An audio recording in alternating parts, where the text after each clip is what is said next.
चित्रांगद मौर्य या चित्रांगद मौर्य, इनके इतिहास की गवाही देता सदियों से चित्तौड़गढ़ दुर्ग खड़ा है। कई बड़े बड़े महारथी राजा महाराजा आए और चले गए, लेकिन वीरों की चित्तौड़गढ़ का किला ज्यों का त्यों खड़ा है।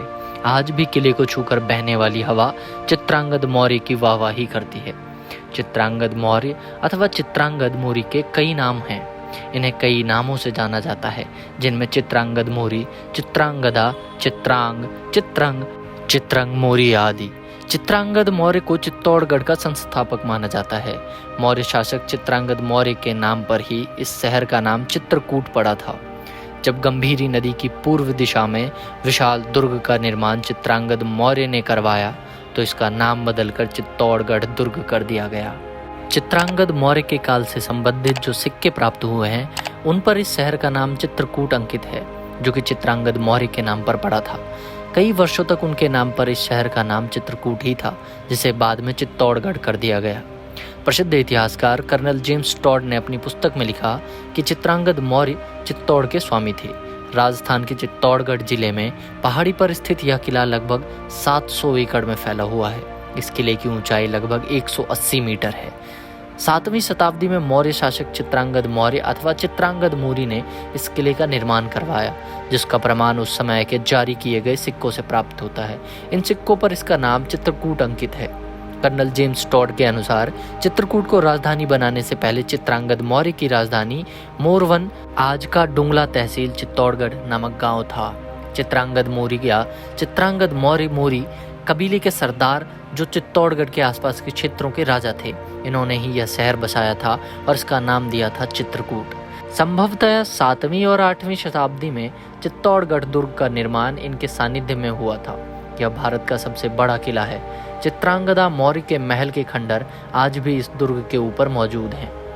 मोरवन नामक गांव के कुछ पुरातत्व दावों पर विश्वास किया जाए तो चित्तौड़गढ़ किले पर आज भी खंडर पड़े एक महल के बारे में कहा जाता है कि यह चित्रांगद मौर्य का महल था।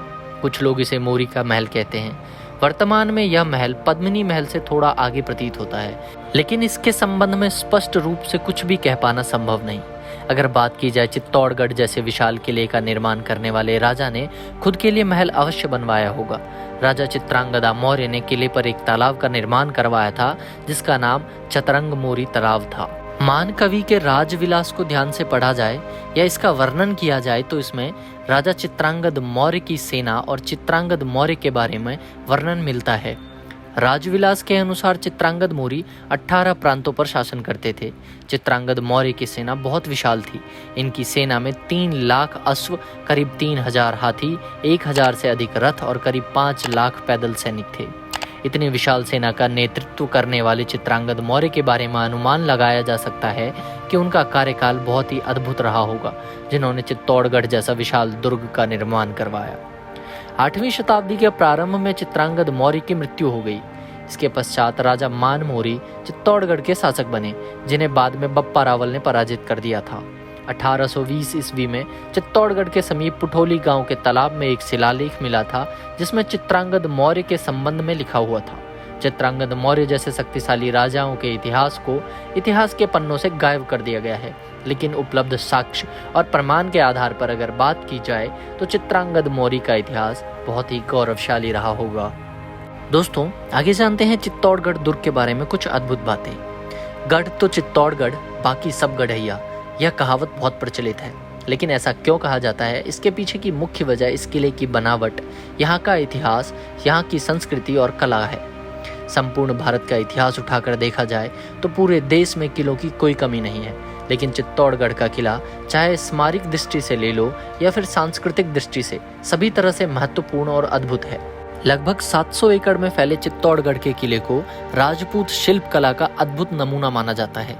इसकी शानदार बनावट और सामरिक स्थिति को देखकर कहा जाता है कि गढ़ तो चित्तौड़गढ़, बाकी सब गढ़ैया।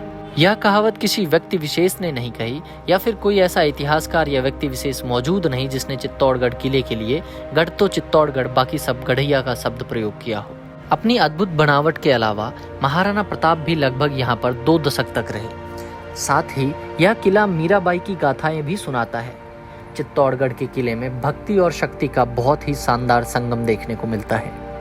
प्राचीन समय में इस किले के ऊपर 84 जलाशय बने हुए थे, लेकिन अब इनकी संख्या मात्र 30 रह गई है। चित्तौड़गढ़ के किले को सभी किलों का सिरमौर कहा जाता है। इस किले के लिए यह कहावत कि गढ़ तो चित्तौड़गढ़ बाकी सब गढ़ैया कहने के पीछे इसके ऊपर स्थित रानी पद्मिनी का महल, कालिका माता का प्राचीन मंदिर, कीर्ति स्तंभ, विजय स्तंभ, मीराबाई का मंदिर और विश्व प्रसिद्ध जौहर कुंड मौजूद होने की वजह से इसे गढ़ तो चित्तौड़गढ़ बाकी सब गढ़ैया कहकर पुकारा जाता है। इस लेख में वर्णित तथ्यों का अध्ययन करने से पता चलता है कि किसी व्यक्ति विशेष ने इसके लिए गढ़ तो चित्तौड़गढ़ बाकी सब गढ़ैया प्रयोग नहीं किया, जबकि इसकी बनावट के आधार पर सभी लोगों द्वारा इसे भारत में गढ़ तो चित्तौड़गढ़ बाकी सब गढ़ैया कहा जाता है, अर्थात भारत में मौजूद सभी किलों का सिरमौर कहा जाता है।